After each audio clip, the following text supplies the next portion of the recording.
Guys, so sorry that the lighting's a little bit bad today. It's pouring rain out and I don't have a lot of time to film before I head to Toronto.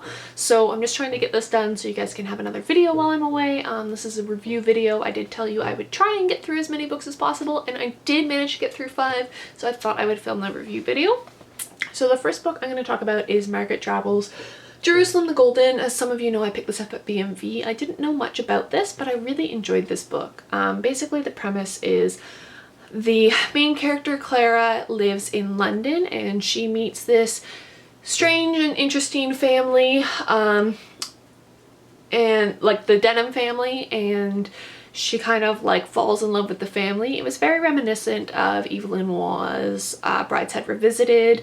Also, if you have seen the movie An Education with Carey Mulligan, I think there's also a book about it, but I haven't read it yet, so I'm not entirely sure. This is very similar to those in like themes. I really enjoyed this. It was good. The next book I read was so much better though, so like this was like, I think this was like 3 or 4 stars on Goodreads. It was good. It was very well written. It didn't emotionally move me though. However, next up I read Patrick Suskind's, I think I'm possibly mispronouncing that, Perfume, the story of a murder. This was amazing. Oh my god. This is historical fiction. Which I don't often read, but I picked this up. Somebody posted about this and I was like, this appeals to me, and I picked it up. Basically, this is the story of a serial killer, Jean-Baptiste Grenelle, who's also like, basically his sense of smell is so much stronger than any other sense, and it is so creepy. The descriptions of scents are so graphic, like they literally describe like the scent of a person in like 17th century France, and it's disgusting, but also it's just done so well. I loved this book. I thought it was creepy, it was wonderful, I really enjoyed this. My plan was to do an entire review of Penguin Modern Classics, but that didn't work out for me, which is fine because I love the other books that I read. So the next book that I read was Marianna by Monica Dickens. This is my first Persephone classic that I bought. These are beautiful. I actually really enjoyed the reading experiences. The end papers are really pretty.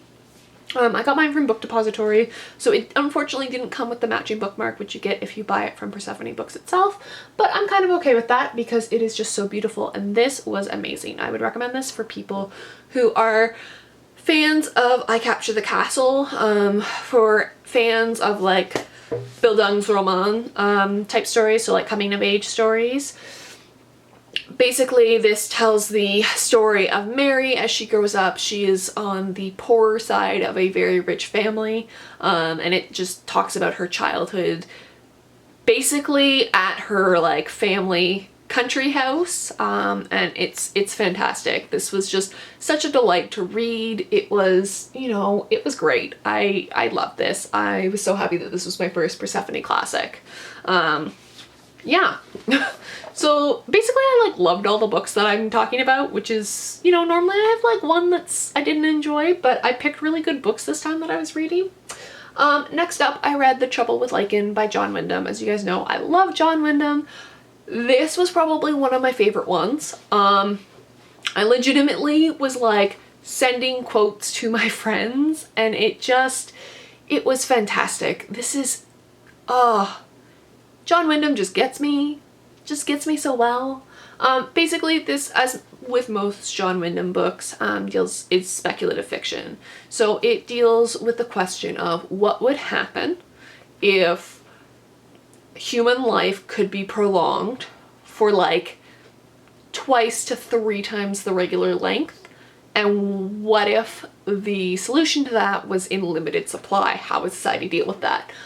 So it was super interesting. The main character, Diana, is fantastic. She's like such a fantastic and complicated female character. Like, I think one of my favorite quotes was like, she could have boyfriends if she learned to giggle and didn't scare them. Like, it was great. John Wyndham at his best.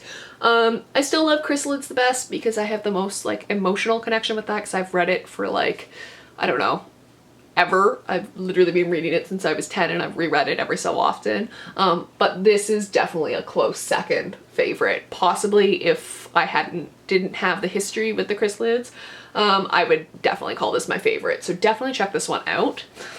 And finally, I read some short stories by Shirley Jackson. This is the modern classics, like the mini modern classics. I've talked about this before. I read the E.M. Forster one.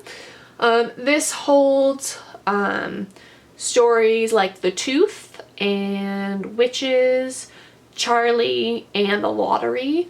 I think probably my favorite was The Lottery. I also really enjoyed Witches in this. The Lottery, it's really interesting because if you've read Suzanne Collins' The Hunger Games, she has literally ripped off Shirley Jackson almost verbatim for the reaping scene. You can so see that she has pulled from Shirley Jackson's The Lottery for The Hunger Games and for the concept of The Hunger Games. It was almost shocking how much, like, it was like practically plagiarism. Like, I was reading it and I was like, wow, Suzanne Collins, you have really big balls to have pulled that off.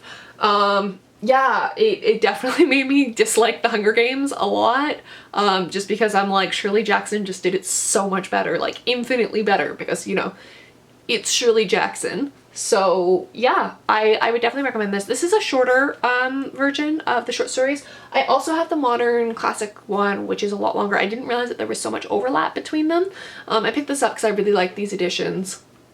And it was like $4, so I was like, yeah, Shirley Jackson, let's add that to my collection. But there's a lot of overlap between the two, so I will end up reading most of her short stories, but for now, this was a really good sampler. And yeah, those are the 5 books I read recently. Let me know in the comments down below if you have read any of these books and if there are any that you're really looking forward to reading. And hopefully I'll see you in a week or two when I get back from Toronto. Bye.